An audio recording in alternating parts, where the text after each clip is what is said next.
So, all right, guys, this is round 9 of the Chicago Open. This is the last round. This is my favorite round right here. My absolute favorite round. The reason that this is my favorite round is, first of all, let me tell you who I'm playing. Donald Johnson, very strong. He's actually like 16, 17, maybe. We're talking about very strong, right? He's young, but he is strong. The kid's strong. Online, he's like 23, 2400. I think highest is like 24 something. We talked after the game and we actually chopped it up. I followed him on some sacred accounts and, like, really working with the kid, man. It's nice. He's a good kid, positive, really cool, analyze the game, all that stuff. He works hard. So he's like 2400 online, but his USCF is like 2150, maybe higher. I think he might be like 2180.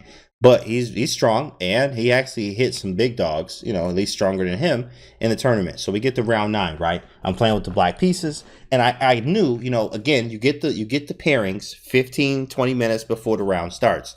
So I was here. I was there for the analysis. You was there, my guy Ken. What's up, big fella? We in here, my guy. What up, though? So it's Ken was there. Ken was actually there, right next to me, like straight up. Me, him, and Justice. We was hanging out. So shout out to my guy Ken in the chat. We was but my guy Donald's like 2150. He pretty cool, and we did analysis there. And it was pretty awesome. I mean, everything about the game was awesome. It was pretty fun, and the guy is like 2150 kid. So this right here, why is this a very important analysis? Well, number one, I am championing. I've been trying to say this word like all day long, just for this moment right here, and I still messed it up. Championing. Say it again, Candy. Championing. Okay, cool. That's what I'm doing. I'm championing this opening. This is mine. Like, I'm going to study it. In fact, and the reason why this opening that we're going to talk about today, I have maybe about right around 300 games with this opening from what I've checked. Number one. Number two is I've also analyzed about half of that. So about 150 games, all different variations, some of them the same, but 150 variations I've analyzed of my own games. I also, on top of that, have a book that has 184 variations in it. So total, I have like about 300 variations deep of prep, of all kind of work, analyze games. And it's about time for me to actually really do my thug dizzle here with this opening. And now, of course, the title of today is called the Dirty Harry Sicilian, because in fact, that is a real deal Sicilian. It's a real thing. In fact, what it is it's an accelerated Sveshnikov, right? So what's the Sveshnikov, if you ask? Well, this is the Sveshnikov, E4, C5. You see that a lot or you saw that a lot. In fact, it happened a whole lot in the last World Championship with Fabian and Magnus, right? D4 takes, knight C3.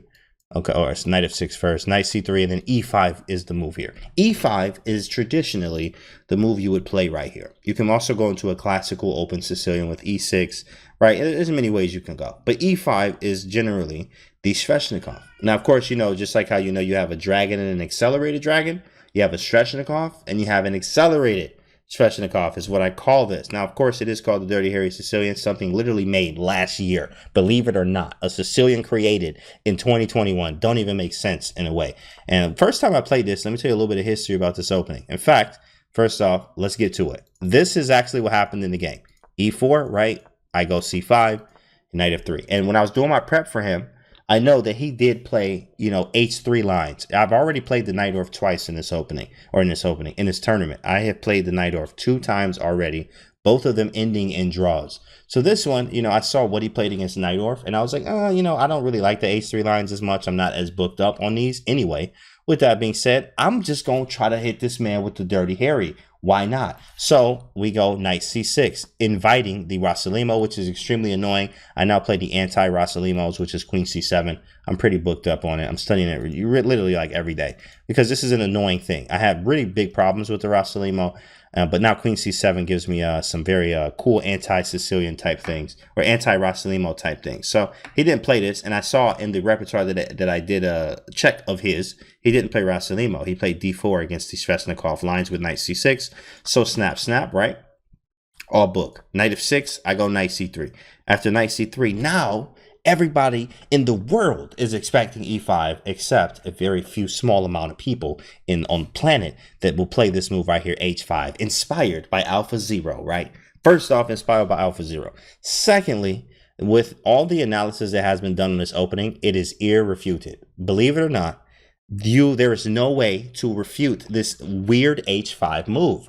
And I remember first time playing it online against somebody on chess.com, a buddy of mine, he's a master, and he said, you know, actually, as soon as I did it, as soon as I played h5, he put question marks in the chat.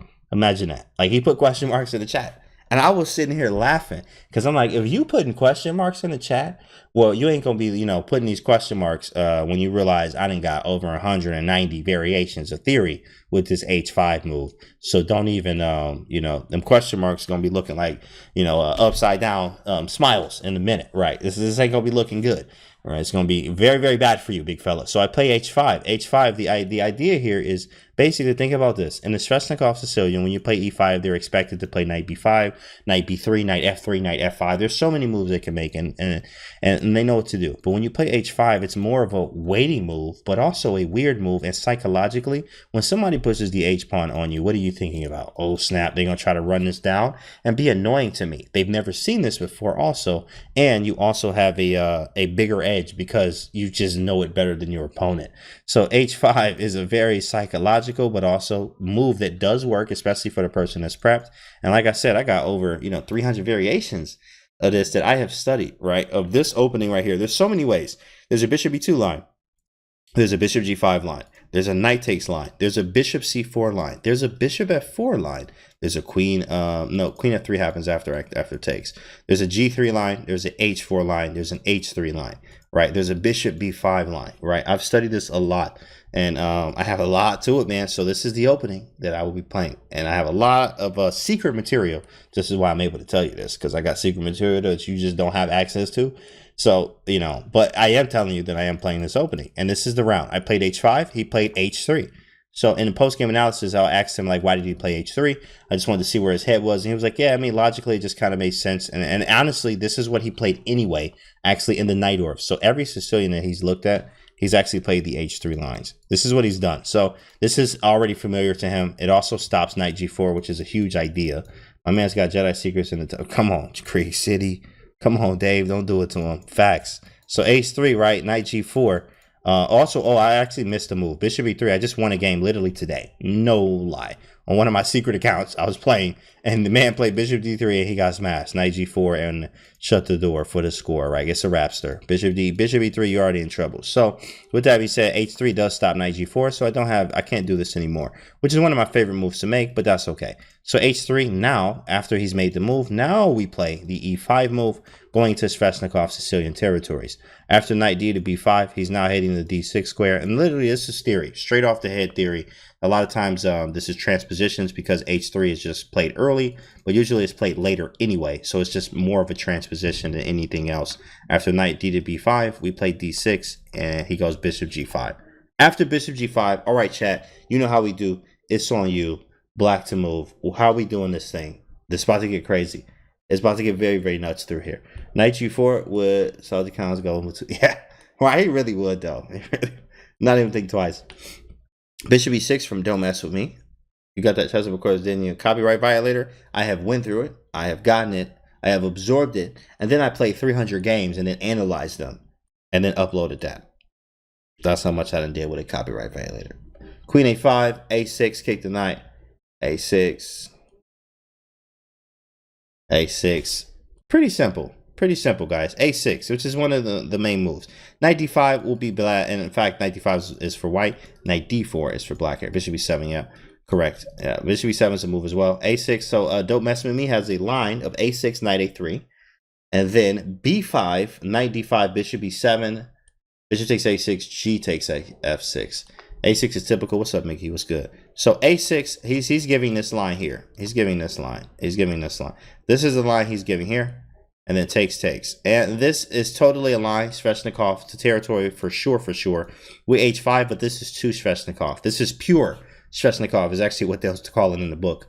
pure Sveshnikov, which means like, yeah, we just got to a Sveshnikov with an h5, which these inclusions actually in the book says that it does favor white slightly because of the h3 and h5 inclusions will favor white. So you don't want to really go into all the way Sveshnikov territories. In fact, actually, you are correct. Don't mess with me with a6 and knight a3 being the move. But actually, after, instead of b5, you just focus more on development, which is the better move here is bishop to e6.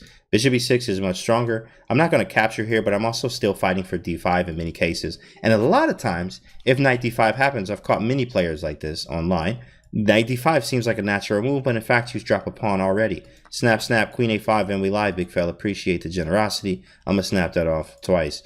Not even think twice about it. Appreciate the pawn. And now, if we draw this, I'm playing for 2 results. This is always something you want to have with the black pieces, at least, is to be able to play for 2 results, meaning I am not losing this game.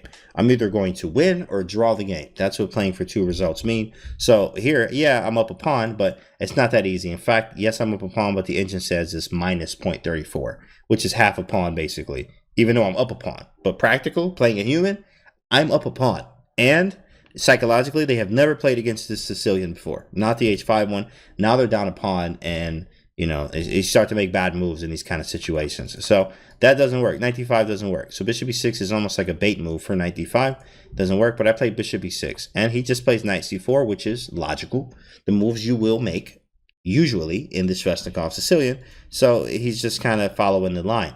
Now knight c4, black to move, guys. What do we play? It's on you, y'all. It's on you. Only 3 games in Lichess database in this opening. That's crazy. That's crazy. And bro, I got 300 games with this. Imagine why I'm champion. And you know, you can see why I'm championing. Got it right that time. This opening. Because like I got a lot of games with this. It's nice. I have a nice win record. In fact, looking at stats wise, this is my highest win rate opening with black. It's crazy. Against e4 at least. Bishop e7. And actually, this one and Accelerated Dragon. But Accelerated Dragon, I just have way more games because I've been playing it for years. I mean, y'all know how it is on the YouTube. You can check the playlist. Use that for a long time. So we got b5 and a5. Bishop e7. And then don't mess with me says bishop e7. This will happen here, but a lot about here is not only this Dirty Harry here is more about, you know, flexibility, number 1. Also, number 2, making moves that they're not expected as much, and quick development is another one. So rook to c8 is the move I chose here. Rook to c8, and this is actually moves from the book. Now right here, actually after rook c8, he captured on f6, right? Taking with the queen loses actually the pawn on d6. Very strange. In fact, I'm actually curious to see why the engine says I can do this. Why? Is this a blunder? Is this a blunder? Oh, it's just equal. It's just super equal right now. But I mean, who's trying to do that? Like, who wants to give up the d6 pawn? Like, really? But that's not what I played though. G takes f6 is the natural move. This is how you take. Now watch this, right? This is that looks like a ridiculous engine. Like, correct. Now look at this position right here. If you're playing with the black pieces, I want you to be very honest here. If you're playing with black, how do you feel about your position? Now, if you're very honest and you say, "Oh, I like it," hey, that's great. But if you don't like it, you know, that's not a problem at all. Correct. Daniel says horrible. Yeah, be honest with yourself. And how do you feel about this position as black? So Daniel says horrible. If you like it, that's very good. I'm too scared to go for it because it's too dynamic. Says don't mess with me. Okay. Sad. It seems like Pawn Island's stacky. Hate it. I think I had the key center close stuck here. Something I play in Blitz, and you have to make correct pawn breaks. Thanks for the follow. Ibedesi. Pretty decent. Gonna take attention though. Okay. Loose, right? Loose. Right? Yeah, this looks scary. This looks scary. And those are the king in. And think about this, right? This looks scary because you don't have that much experience here. Now, what's funny is I have so many games here that this is a very normal and I'm fun-like aggressive attacking position. First off, I have 2 bishops. Yes, this looks very scary. And in fact, if you use chess.com's, what is it? What's the name of that thing? Oh my goodness, I don't know, a blank here. The play style thing, personality quiz. That's what it is. Chess.com personality quiz. If you go to that, literally you can go to it and there's a question in there. If I flip the board here, they actually look at it from white side and they say there's a question that look almost exactly like this. And it says, hey, who would you prefer? What do you think about this position? Because they're trying to find your style. And I recommend it, guys. Like, literally go to chess opening personality, chesspersonalityquiz.com, or Google it and go take your personality quiz to see what your personality may be. And at the end, they give you like barbarian, which is Nakamura, right? I think that was what I was. I was a barbarian. I was like, well, hey, makes sense. You know, I love attacking my grandfather's towel out here, right? So, but with this being said, right, I was looking at this position and they gave the option. The options were like, hey, how do you feel about this position? Is it better for white and you're going to take over the d5 square and blah, blah, blah? Or do you think it's very dynamic, especially with the open black having the open file and playing f5? And I chose the option that was like, hey, black can play f5, got the 2 bishops, and it's aggressive play. And that's very aggressive. This is the Sveshnikov Sicilian. You get into these lines a lot like this. And in fact, right now, it's fairly in equal position according to the engine. Kind of nuts. On the other hand, white's development is slow. Rook's doing nothing. Right. Right. It's all about understanding. I tell my students this all the time. Understanding and memorization have to go hand in hand. You're a tactics monster. They were right. Oh, man. Kingside 54. This not even the tactics part, big fella. Hold on to everything you got. Okay? Hold on to everything you got, big fella. It's about to get crazy in here. After G takes F6, he plays 93, which is a very classic move. 93. Now here, in fact, you know, I was not studying. I mean, I study so much every day. It's ridiculous. But with that being said, I didn't study as much on this line. There's so many lines you have to study, right, in chess, just period, especially something as wild as this. You need to be accurate. And this one, I kind of was like mixed up. And I was like, is it this one or is it this one? So I actually thought, I didn't think as long as I should have, but I had 2 choices here. Now, of course, it's on you, chat. Where we moving? So, chat, this is on you. But I had 2 possibilities I was considering. And we're going to look at both. We're going to look at the move that I played and the other move that I thought that actually is, in fact, the number 1 move here. So let's see what we got. What you got, chat? What you going for? What we got, chat? Thanks, Jim. Queen b6, bishop h6 from Ryan. Queen b6. Okay, that's a new one. I ain't never seen that. So you're saying you got 2 queens and one on the b file goes to b6. Facts. Got you. Bishop h6 from Daniel. Queen b6s. Typo, my bad. I know it was a typo. I know. I was making a joke. Bishop h6 to develop with the rook g1 ideas, meaning rook g8. Knight d4, queen a5 from A1952 tops. Knight d4 from Big Daddy O. Pretty nice moves, y'all. I like this. I mean, y'all can play this position. Look at that. Everybody active moves. Knight d4 active. Queen b6 active. Bishop h6 active. Right? I like this. I mean, y'all literally didn't say any other move, but the moves that make the most sense. Queen b6 attacks. Right? Queen b6, queen d7, so that one really doesn't attack. But queen, yeah, correct. Bishop h6 hangs for h5. And so this is now, let's talk about what happened. Bishop h6 is the number 1 engine move. And in fact, I thought about it, and I actually had to go back to my studies and realize that I was in a position that the line goes like this. Bishop h6, and if queen takes h5, now it gets very wild. Now I go queen b6. Now I go queen b6. And I think there was is there a knight d5 one? There's a queen d1 line in here where if you take on b2 and then knight d5, watch this. Watch this. This is straight theory. I'm talking about theory. Bishop takes, knight takes. And then if knight b4 wins on the spot, you thinking, what it takes on f6, bro? I'm just chilling. King d7. Okay, cool. Whatever. How about knight d5? Go back and check. I'm going to snap here. Pawn takes, you in trouble. This is a wrap already. Queen b4, king e2, mate. Oh my goodness. Okay, we'll run that back one time. How about what if he do this? What if he just takes it then? What if after knight b4, because I'm hitting c2 at the same time, also queen takes a1, everything looking all crazy. If knight takes, then we check here. How do you get out of check? Queen d2, not a move. Face blockage, not a move. Come on, big fella, don't do it. c3, same thing. Gotta go king e2, mate on the move. Oh my goodness. And I forgot, is Mikhail legit your grandfather? Facts. Straight facts, absolutely. He from Latvia, right? Yeah, he's straight up my grandfather, right? Yeah, bro, absolutely. This queen takes e4. James 30353. Thanks for the tier 1, bro. Appreciate you, man. Welcome. This is nasty. I mean, this is some nasty stuff. And honestly, I didn't go for this because I forgot everything else. And reason why I forgot is a lot of times I tell students this too, why you have to play and study. You have to do a lot of both.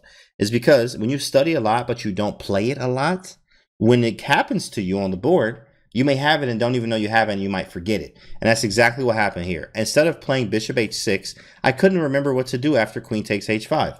Because I was like, I forgot what to do. I know it's bishop h6, but I can't really remember.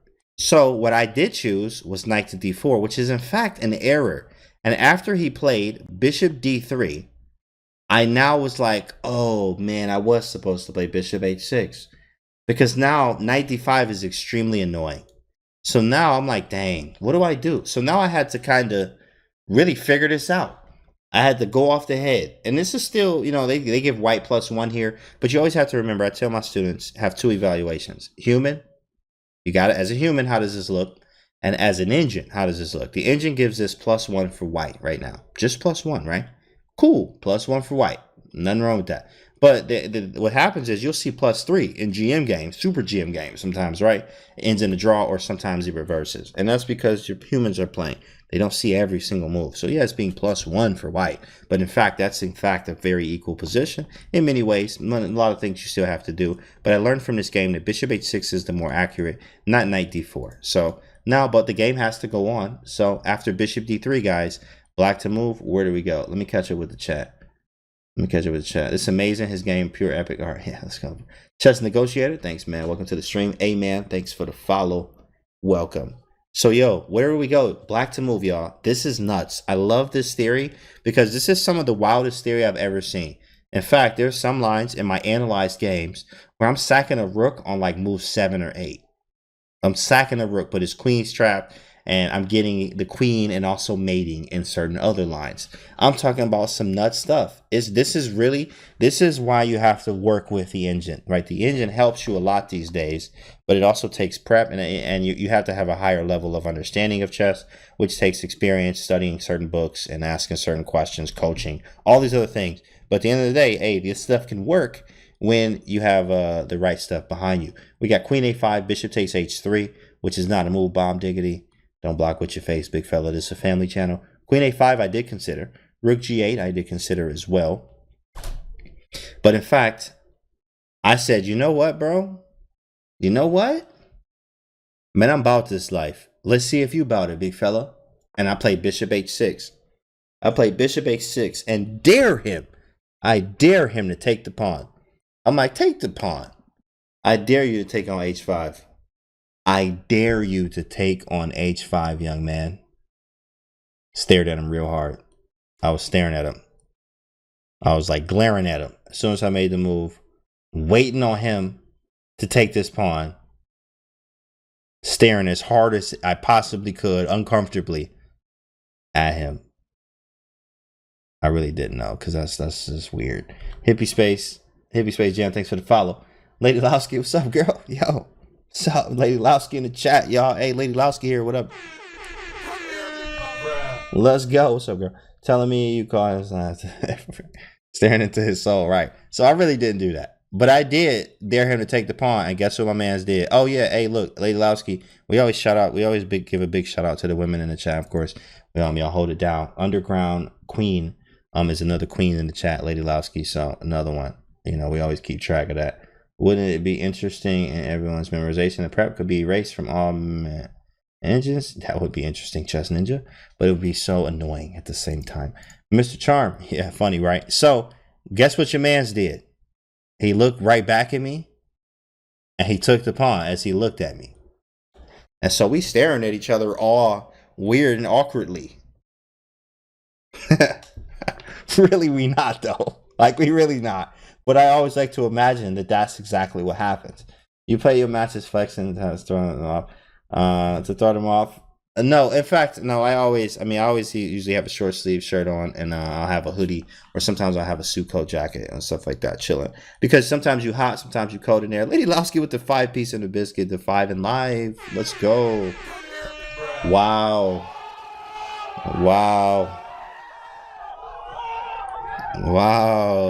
Hey, yo, thanks for the 5. Appreciate you, Lady Lowski, as always. Thanks for the support.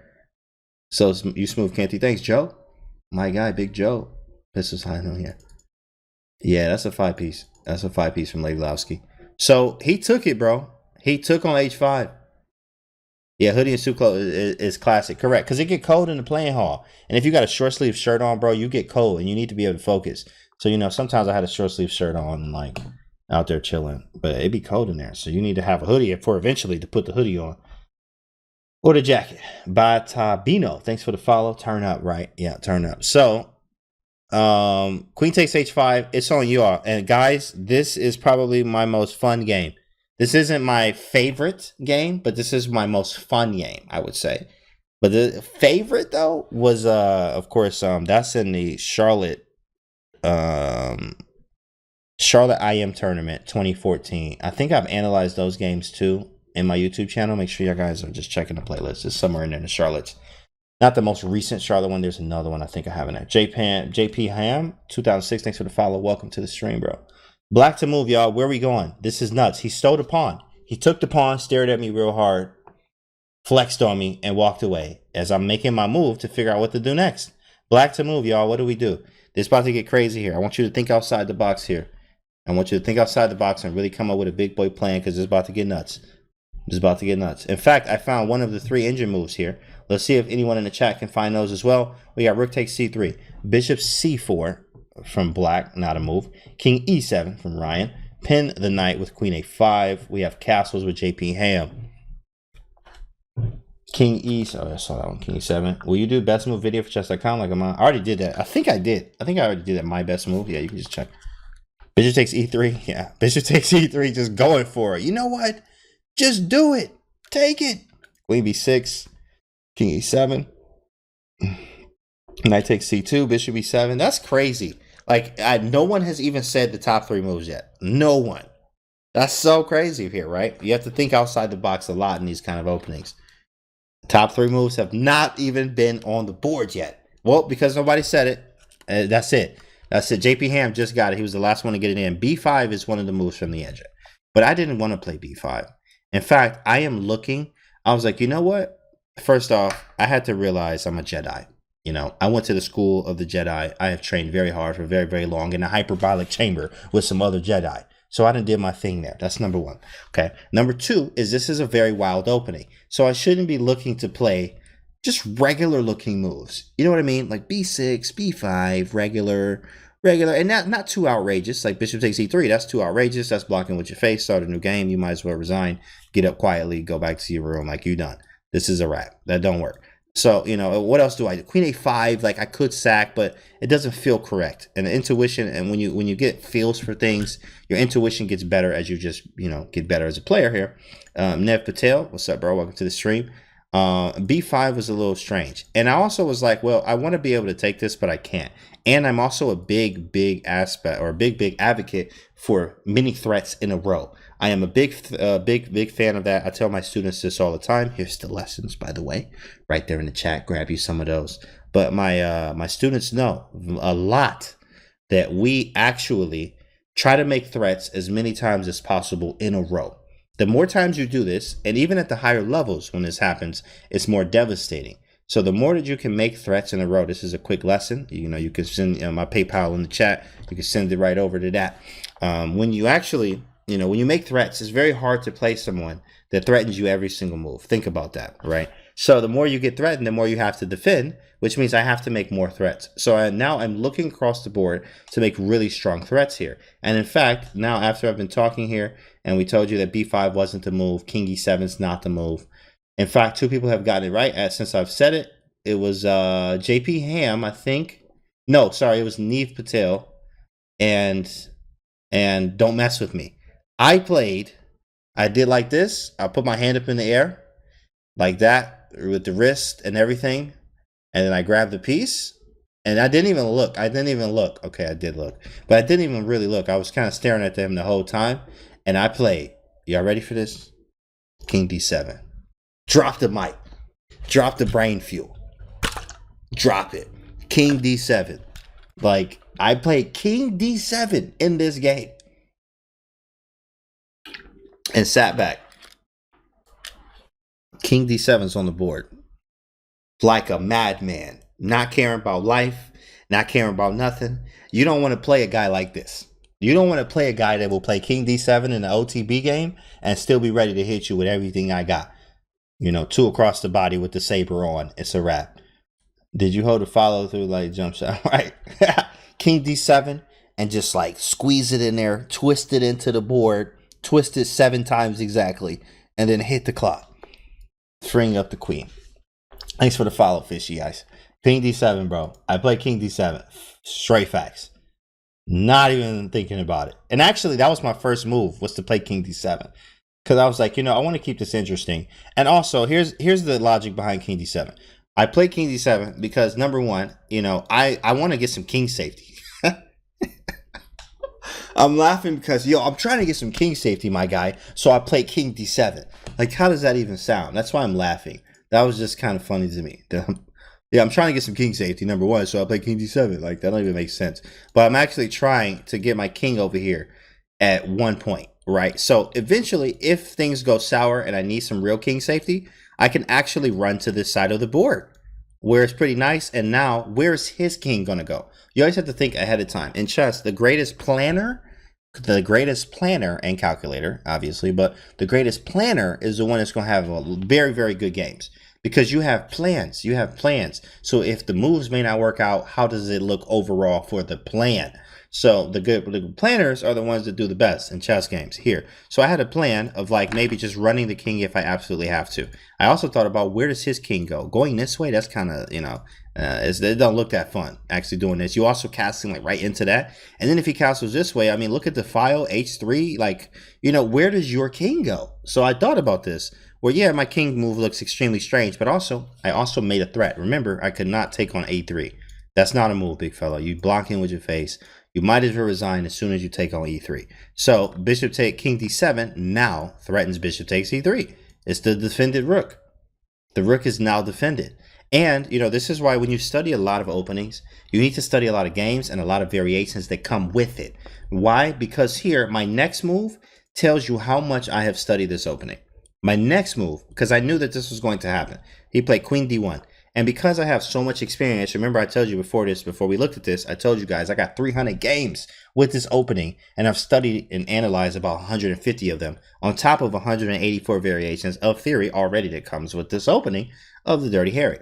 So playing this next move helped me because I remembered ideas, plans, and also wanting to attack. So he played Queen D1 to get up out the way, have a nice day. Black to move. What we doing? What we doing, chat? What we doing? Let me catch up with y'all. Let me add during this lesson. That's okay, man. Catch me on the tubester. Catch me on YouTube, man. Catch me on YouTube. Mon chats, what's up, bro? What's good? Queen G8 from Don't Mess With Me. Bishop E3 and F, E3 and F5.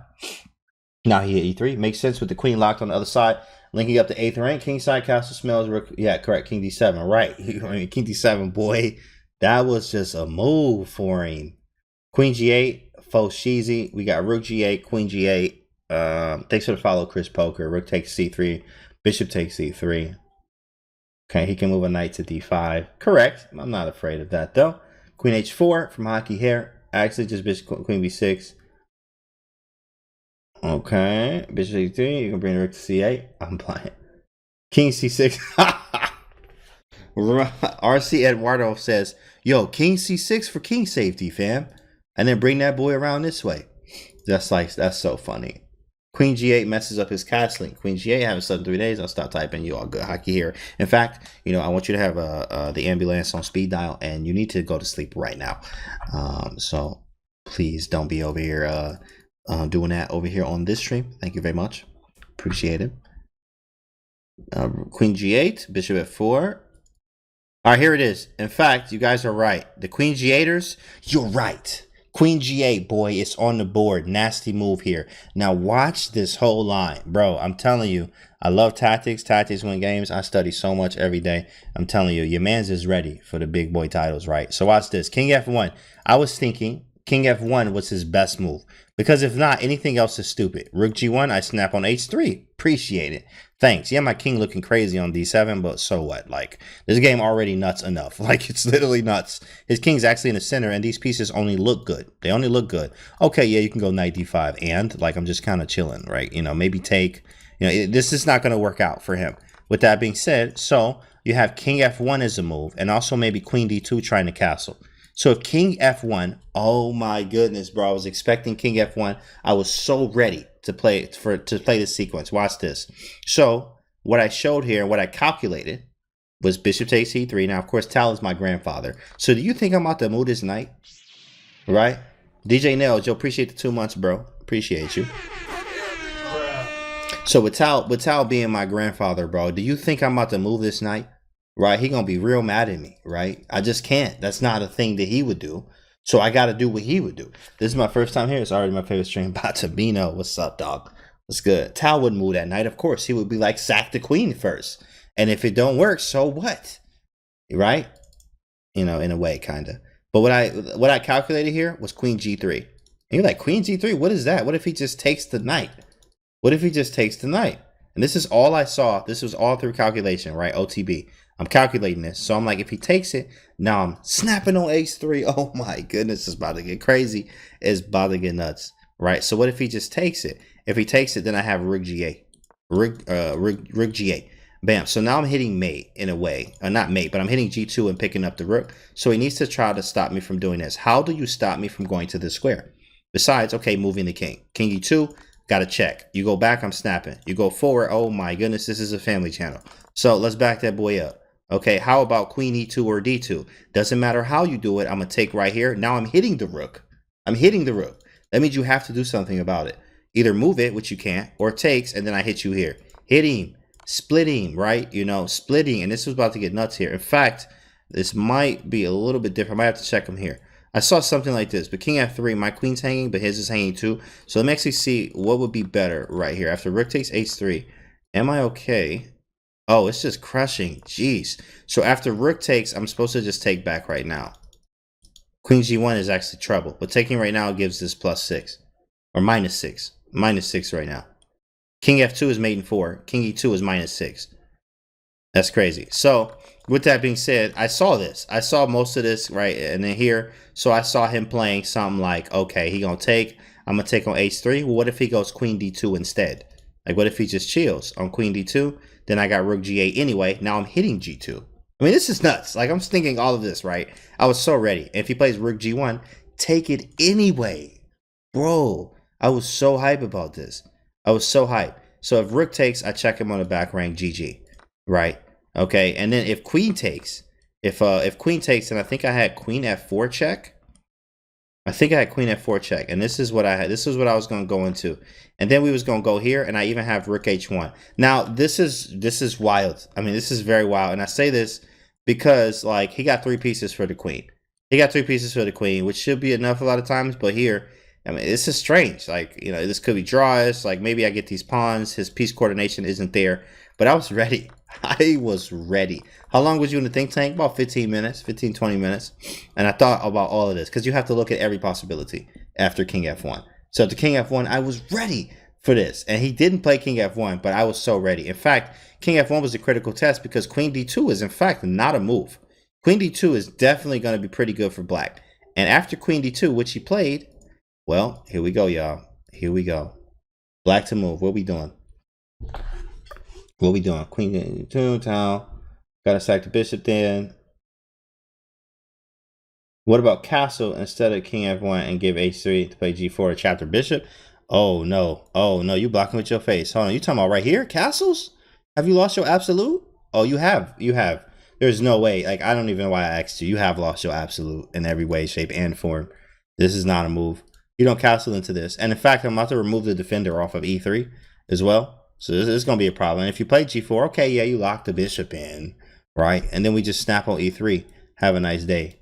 All right, let's get this off the screen. GG. So queen d1, queen g8, he goes queen d2. Queen d2 is here. All right, Novell says queen g2, knight g2, knight f3. Calmly sack the queen on g2. Thanks for the follow. Igley Wan. Fine gold rule. Always sack the bishop. Rook takes c3. Anybody else in the chat? We said we some queen sackage here. We got some rook takes c3 sackage. Above Sky says sack the queen. Honestly, I couldn't believe he let me do this. Really. I thought he was really going to go for king f1. And you guys are right. I took on g2 and I was hyped. I'm like, let's go. When do you ever get to do this in a game? You know, like you don't get this in the Najdorfs. I had 2 Najdorf Sicilians. Both of them were complex games and they were drawn. I play this Dirty Harry. I get this wild tactical. What the heck is this on the board with my king on d7? And I'm sacking my queen. What do you think I'm about to play for the rest of life now, right? Queen takes g2. He takes it right here. Knight takes g2. And you think I'm sacking my queen, which I am. And then knight f3 check. I get the queen right back with interest. If bishop takes, you looking crazy. Like, why would you do this, you know? Why would you just dropped a piece? Like, you just dropped a piece, resign.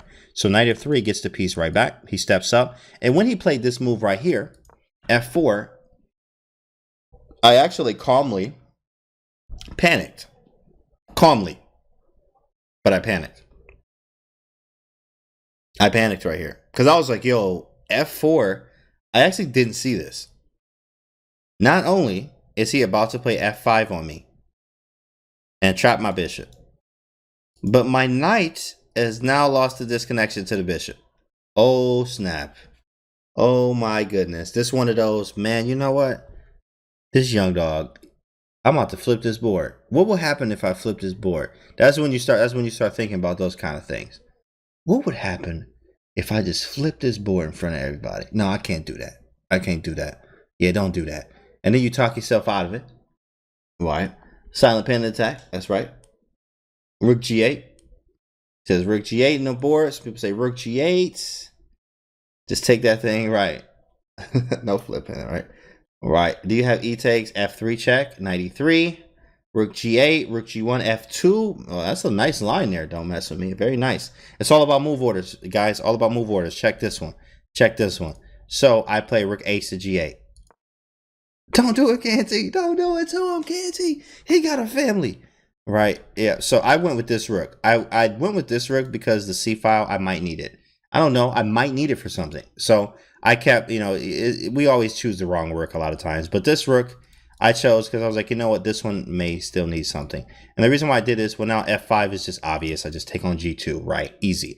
And if he moves the knight, which is very limited squares, I can take on f4. If he defends the knight, which he does, well, here we go. Well, here we go. What's wrong with your line? Let's actually check it. f4. So you say take, check, knight e3, rook here. Yeah, this doesn't work. Rook here and f2. After f2, I can just take first. And then takes, and then knight d1. Actually, knight d1. GG. Rook g1 looks cool. It looks cool. Appreciate you, though. Thank you so much. Knight takes f2. What do you do? Oh, you resign. Start a new one. What's up, man? Well, how's things? What's good, bro? We good. We good. Yeah, it looks cool, but you have to, you know, when you find a good move, you look for a better one. And I remember Magnus has a great quote that says, you know, I always usually know what to do. I just spend most of my time double checking. Now, at the same time, that was a very hard flex on everybody on earth. Just like, oh, I always know what to do, but I just spend most of my time double checking. Not, hey, I spend most of my time. What's the plan? What's this? What's that?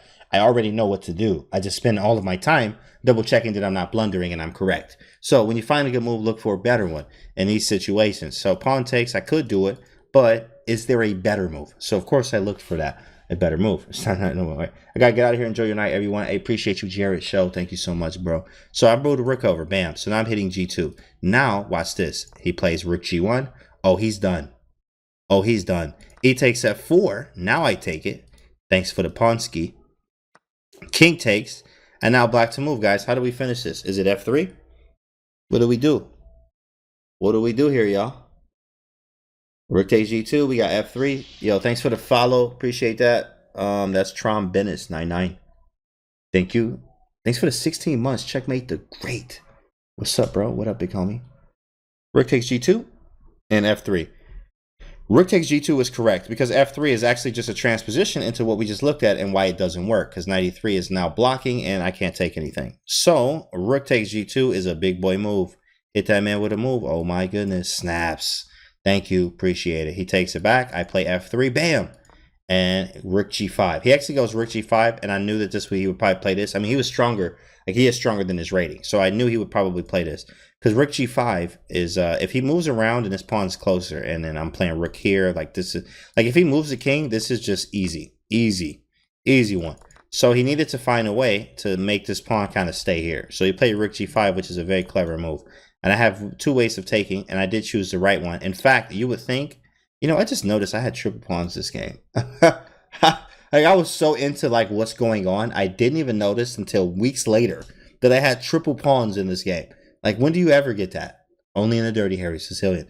Like nuts. Why didn't he play King D1? Well, King D1 you just take, same thing. King D1 snaps, Rook G1 snakes. It's the same thing. Bishop E3 is coming next if not stopped. F takes G5 undoubles. Correct. What was funny is, and I had a hunch here, and the engine says, believe it or not, actually I'm going to show y'all right here on the screen. Rook takes, F check, or F3, Rook G5, right here on the screen. Boom. What does it say? Top engine move. Bishop takes G5. And I figured that because I couldn't find a good way to make things work after F takes and he just moves the king. So that's why I played Bishop takes G5, allowing myself to continue to have triple pawns, even though he gave me the option to undouble them. That's very hard to do, but based off calculation and a hunch here, and just intuition, understanding piece play and activity, I need to have active pieces, and taking with the pawn does not activate anything at all. In fact, if we take, let's actually move this over here. Go back. Early Cowboy, thanks for the follow. Right. Yeah, I feel like I'd rather have the check. Correct. So if I take, he goes King D1, right? And you're like, oh, play G4. Oh, just play G4, bro. And you're looking crazy. Like you giving the game back now. Your bishop's hanging. Oh, let's take. Let's do something cool here, right? Oh, check him. I'm queening. Or you thought you was. That's covered, big dog. What are you doing? What are you doing? Go home. Just go home. Why? Just go home. You done. You're done for the day. So bishop takes G5 though is to check. So it keeps my activity going and I might be able to slide the rook. I might be able to get here. I might be able to use the pieces. So after check, he goes to King E1. For here, I actually thought like 5-10 minutes to be honest. Because I was trying to figure out what to do. Should I play Bishop E3? Should I play Rook G8? Do I play B5? Like King F2 is kind of annoying. So my strongest thought was using this check, which I did go for. Right, and I had this line in my head here. Yeah, I did. I played Bishop H4. Instead of Rook takes G1, G2, why couldn't he play King G1? Oh, didn't we look at that? King G1? No, there was no King G1 option. His king is never close enough for G1. His king was like never, ever actually even close enough for G1. Hey, here, takes, check. Right, I takes King here, check. King D2. I play Rook G8. So King E1, it's the same thing. And in fact, it goes into the same. King E1, I think we just looked at that, right? King D1, yeah, didn't we just look at that? That would be King D1 takes, same thing, hitting the rook. You got to stop it. Then I take on H3. Same thing. King E1, King D1, same thing. Oops. Oh, shoot. Where is... Okay. Take, check, takes here, takes, check, bam, bam. All right, check. So, crisscross, applesauce, he's lost, right? Yeah, so King E1, I hit him with the check. He go King D2, right? And then here, I actually saw, and I'm trying to figure out if I can remember this line right now. If I can remember this line, he played Knight D1, but I think King E3 was the one I was looking at. There was a line that I was like, yo, you could have played this. Knight D2, F1. I mean, Knight D1. This is game. This is game, by the way. This is game.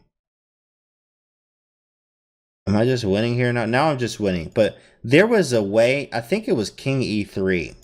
Weirdly enough, I thought it was King E3. And then I thought F2. And then Knight here. There was a lot. There was a lot going on. But I can't figure out what I was calculating here afterwards. Rook G8. He played Knight D1, which I was like, yeah, that can't work. I know Knight D1's not a move. Yo, third circle with the prime because it's time. Hey, appreciate that Primester. Thank you so much for that third circle. Welcome to the stream. It's a saber for you in the chat right there. Appreciate you. Knight D1, right? So Knight D1 happens. After Knight D1 happens, I go F2. Pretty easy. F2. I'm playing Rook G1 next. Bishop takes H3 if he goes Rook F1. So his rook's kind of forced to stay here because Bishop takes H3 is devastating. Devastating. New to the stream, but love the C3 Cecile vids on YouTube. Let's go. C3 Cecile for the kill. Let's get him in the chat if y'all got him. C3 Cecile for the kill. That's right. All over YouTube. F2. After F2, he goes Rook H2. He just went up one. Because it's really like, what else do you do? Rook G1 is coming, whether you like it or not. So, and this game actually went on a lot of other moves too, by the way. So, Rook H2, I go Rook G1. Boom. Rook G1. Why not go for the pawn with Rook H8? Rook h8. Well, you know, again, it goes. I always say when you find a good move, look for a better one. So yeah, Rook h8 might be cool, but like I got a pawn on f2, and I'm very close to queening.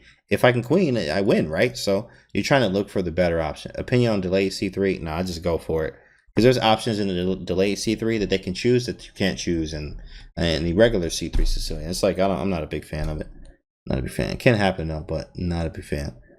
F2, Rook H2. I go Rook G1. He takes with the Rook on F2. And he like, yo, why would he take with the Rook? Can't he just take with the Knight? Well, somebody tell me why Knight takes F2 does not work. In fact, anyone in the chat, what do you think happens if Knight takes F2? Why do you play C2? Why isn't it boring? Nope, not at all, bro. I mean, if you had my course, you would know it ain't boring. That's why we call it C2 for the kill. It ain't nowhere near boring. But Alpin's refuted. Right, Alpin's refuted by the people that play it. Besides the people like me, right? You gotta be careful. I play Smith Morrow now. Well, I got a very high win rate with that. C3 Sicilian, one of my best games. My first GM draw over the board was with the C3 Sicilian with white. Almost beating John Philidor's. Then I beat my favorite game to date over the board is beating international master Robert Del Campo in like 25 moves with the C3 Sicilian. Rick is trapped. Yeah, Bishop G3. Correct. Bishop G3 is the move. Bishop D3. If Knight takes F2, Bishop G3 hitting the Rook. And it's trapped. Ouch. So you go back here. Haha, I thought I was trapped. Well, I have two moves. In fact, Rook G2 is probably not the best. But Bishop takes, I'm just up a piece. And, you know, oh, he got a pass pawn. What am I going to do, right? Oh, my goodness. I can just, like, easily catch it this way. There's many ways you can catch it. Many ways you can catch it. So, going back after Rook to G1, he just takes on F2 with the Rook. I'm like, oh, okay. All right, bro. But I finally decided on French. Now you want to switch to Dirty Harry. Yeah, but I would recommend the Dirty Harry if you have time to study it. Number one, a lot of time to study it. Number two, you actually have to, in addition to, like when you study one opening, you have to study others to go with it because there's transpositions and sidelines. So with that being said, you actually have to study the ROSSOLIMO as well, and in detail, in very great detail, because that is your problem opening. Every opening has its problem variation. And in the Dirty Harry, it would be the ROSSOLIMO. After knight c6, they play bishop b5, which is extremely annoying. Extremely annoying if you don't know what you're doing. Rook takes d1. So, yes, very good, guys. Very good. Rook takes d1 first. I could take on f2, but taking on f2 allows him to still have play. It's two pieces versus two pieces, even though he's down in exchange. Yeah, it's two versus two. I mean, I should still win this, but it's going to take more technique. Not easy. Not the easiest. I run the French and this conscious white. Good job. Thanks for the follow, BTall897.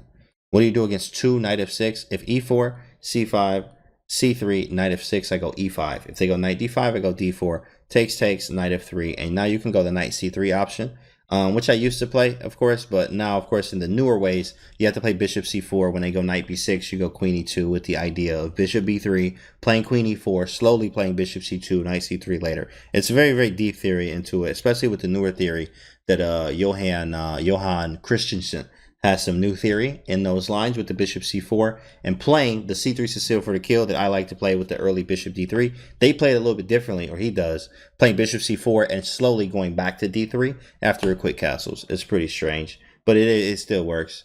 Play knight f6 against the ROSSOLIMO. You can. I mean, I've tried it, you know, but I got my fair share of stuff. I actually like the anti-ROSSOLIMO, which is queen c7. I have time to study, so I play stuff that, you know, you got to have time to study it. Because if you study it better than everyone else, you're going to have better chances. On the Dirty Harry, you know it. Did you use Selecki's course? Facts. Super facts. And not only did I do that Mickey Dead, guys, I got 300 games, and then I analyzed those with the engine in depth, taking 5 to 6 minutes to let the engine, you know, think per move. Honestly, I'm not even playing.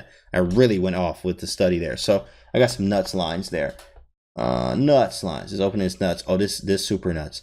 Why didn't you play rook takes d1 instead of bishop takes f2? I did play rook takes d1. I'm just showing you bishop takes f2 was not correct. Rook takes d1 is the move I chose.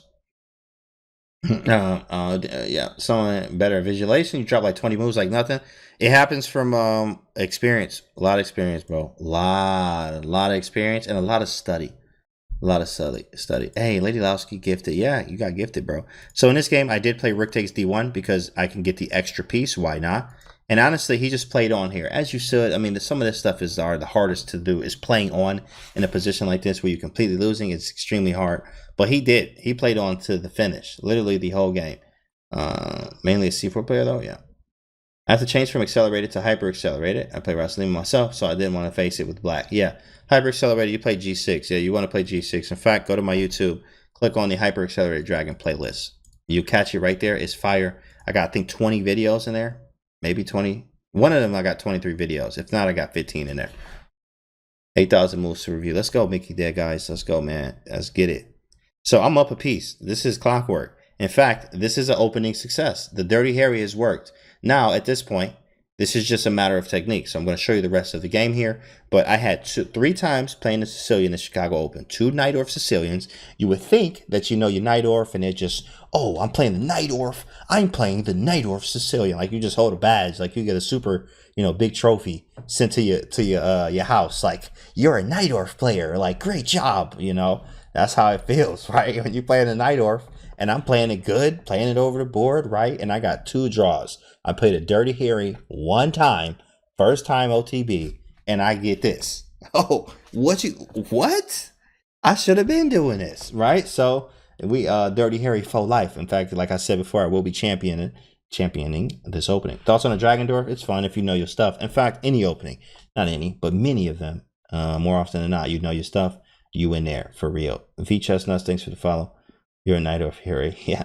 Well, actually, in fact, many positions that I've studied in a Najdorf have helped me more in the Dirty Harry because it does have the D6 E5 setup, which in a Najdorf you get as well. So it helps me a lot having different positions you can bounce off of. Why not Bishop F1 instead of Rook H2? Again, why not Bishop F1 instead of Rook H2? Oh, right here. So Bishop F1 is just Rook G1. This is Rook G1. Now I'm hitting the Rook. And hitting this. Knight takes F2, I take. Bishop G2, you take the bishop. Rook takes, I queen. And I'm also hitting the rook still. That doesn't work. Thoughts on the Fred defense? I think I've heard of that one time, which should tell you how many times, which should tell you, that's your answer right there. That's your answer right there, big fella. Thanks for the follow, Nitro Sock Side. Hyper Accelerated Dragon is hype. Watch like all of them. You watch my videos on there? Hey, appreciate you, man. Appreciate you. Yeah, it's fire. Hey, go through them again. The things like that. You go through them again, maybe pull up a PGN, right? Something, or chess.com library or study or something to work through it. Canty works the perk. You know it. I got that perk playlist. Rook G1. So this is the rest of the game. He go Bishop F1. Honestly, the rest is technique. So let's fly through some moves here. I go F5. I'm just trying to expand. Now I just got to work the position with the bishops. I go back. I hit a pawn. He pushes back. I'm just trying to make him get some weaknesses, right? King E3. My bishops cross the board here. Nothing to worry about. So I advance the king. I'm just going to try to work this pawn and literally just advance like I'm up. How hard are you staring at each other right now? I'm staring real hard and he not even looking. it's like one of those, like, if you ever do something in traffic, right? You ever had that? You do something in traffic and he was wrong and you're driving and they catch you at the light, but you just don't look at them. Like you just not about to look at them because you ain't trying to see nothing they just did. And or what nothing they about to say, right? That's how it was. He just wasn't looking at me. He just was not. And I'm just staring real hard, aggressive stare. And he just not looking up. So I understand. But no, that really didn't happen though. Most aggressive French I've ever seen was Simon Williams. Dude would jump off a cliff with a smile on his face. Oh, facts. That's all. I mean, that's his whole style. In fact, that's why, one of my favorite ways of playing is how he plays. In fact, the Dirty Harry was inspired. The Dirty Harry name was inspired by Simon, of course. Right. Driving Dirty. Chess Coach Net. Yo, what's up, Nut? Chess Coach Net in the building. What's up, bro? Chess Coach Net. King E3, King E6, Bishop G2. So he's hitting the B pawn on B7. Yeah, there we go. That coach command in the chat. Appreciate you, bro. So Bishop G2. After Bishop G2, I just go B6. I mean, this is pretty easy. We just kind of walking through here. I play A5. And then Bishop A6, I'm just fast forwarding moves because this is a clear win at this point. King to G5, I'm getting the king advanced. I don't even want this pawn really. So I just play Bishop E6. I'm trying to make it easy so I can push this pawn now. B3, I go F5, push the pawn, pass pawns must be pushed. He pushed again, I play F4. He goes A3, I go Bishop B2, attack it. I just don't want him to get any type of counterplay, any way, shape, and form. Bishop A3, back this boy up. Now the pawns aren't going anywhere, and I'm going to back the bishop up here. to help escort the pawn. King d3, bishop c5. King e4, bishop f5. Check. He backs that boy up. I go bishop e3 because h4 was his next move. So I was going to play bishop e3. He goes bishop e2. I go bishop c2 and go to b3. Most powerful. Just coming in as friend. It's just coming in. Was this a French defense? No, Zuboat. I'm going to show you what this was in a minute. Show you what this was. I'll show you at the beginning moves. And then that'll be it. So right here, watch this. Right, I play here. He goes c5. You know, one of those moves you play online when like you just losing and you just making moves like just take this, or you know, like the flagging moves. But if we were nowhere near that time control anyway, and you have to come in a person like him, especially a young player too, playing out the game no matter what. Yes, I'm losing, but I'm going to continue to play this game. So after c5, I played d5, right, with the intention of look at that. I was hoping he would have let me have it. But, you know, he didn't. You know, he takes her push like his mate on e4. Pretty cool. I was setting up a little cute mate there. But he didn't. He moved out the way. So I'm like, dang, bro. Like, come on. Hey, come on, bro. Like, give me the mate, bro. Pawn takes. He checked. I took. Right. Here's the rest of the game. It takes. Push. Push. And here, you know, I ain't going to lie. I took an extra 2-3 seconds just to make sure I wasn't stalemating, and even said it in my head, like, yo, he has a move, right? Where does he move, can't he? Okay, say the move, can't he? Where can he move? Right, I had to do this very, very easy and very, very childlike so that you do not stalemate in these type of positions, and because it can happen. OTB, you know, you've even seen, I'm sure y'all have seen a video on YouTube where it was, I think it's it's Vidit versus Nakamura. I don't know if it was a blitz game, but it was very low on time, right? And it was the king versus king, and he put the king, he made an illegal move. I mean, on chess.com or you can't put the king next to a king. Like, you just can't. It's an illegal move. But in that game, OTB, it was the king sacrifice, right? There it is, Midnight Wars, right? You can legally put it in YouTube. King sacrifice. The king, he made a move where he was attacking Hikaru's king with his own king. And Hikaru moved his king. Oh my goodness. It was nuts, bro. So with that being said, like, you got to be sure you ain't doing nothing crazy, right? So I hit him with the check. Can't he has a move, right? He is in check, right? Yes. Okay. He has to move. Okay. When I move, this is check, right? This is checkmate. Okay. Got it. Just in case you do not do this. Now, this is what I did.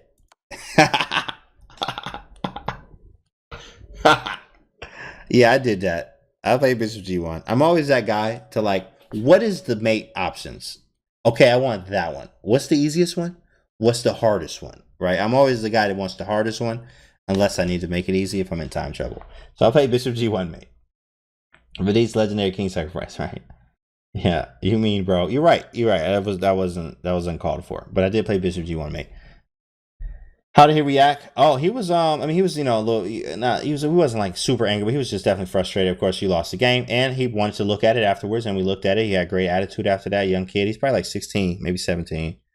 I know he high school for sure, but he was, he like 2150. I mean, I hit master in high school too, so he good. Kid's good. Kid's good. And we analyzed, and we connected a little bit, and he's cool, man. Cool dude. So, but this is, again, if you want to look at the beginning, if you're just getting here, this is the Dirty Harry Sicilian. This is what I'm championing. Championing, yes. I've been trying to get that right all day. So, championing that opening, this opening. And with that being said, I've been doing this a very long time. I got 300 games with it. Like I said before, 300 games with this opening right here.